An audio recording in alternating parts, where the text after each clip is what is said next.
Marami ng klase ng kahoy sa ating kabundukan. Ngunit alam mo ba na mayroong mga kahoy na nagdadala ng swerte sa ating buhay?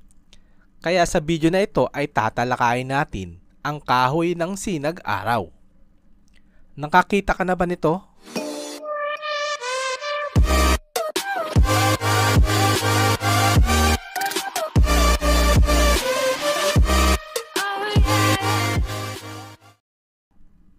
Ang kahoy na sinag-araw ay sinasabing makikita sa kabundukan. Ang kahoy nito kapag iyong pinutol ay meron kang makikitang mga rayos o sinag tulad ng araw kung ito ay titingnan. Ano nga ba ang taglay nitong kapangyarihan sa nagtatangan nito?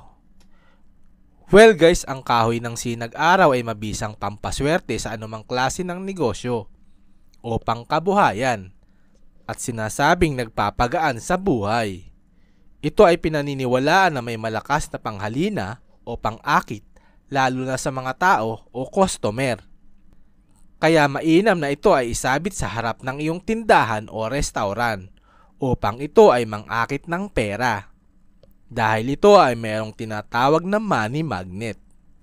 Ito rin ay pinaniniwalaan na nagpapalakas ng alindog o gayuma.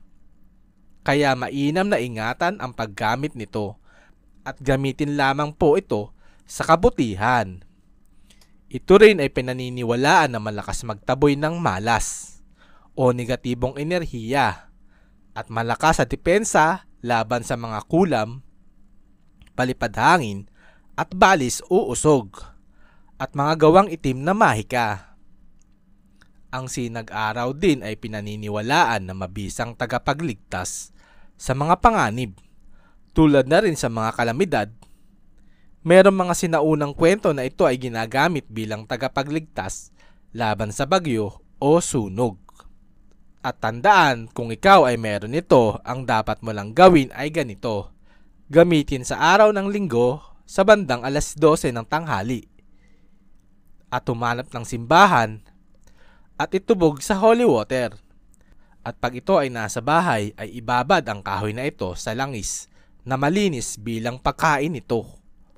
Sinasabing mas makakabuti na ang magtaglay nito ay meron ding taglay di nakapangyarihan ng haring araw upang maging solid ang bisa nito. Marami rin tao ang gumagamit nito bilang kwintas at laging ilagay sa katawan upang gamiting pamproteksyon. Sa ngayon marami na rin ang nagbebenta nito sa online shopping at kung kayo ay nagnanais bumili, ingat na lang po. So guys, sana ay meron kayong natutunan at nagustuhan nyo ang ating video. Maaari din po kayong mag-request ng topic para sa next video. Maraming salamat po. God bless. Thanks for watching and goodbye.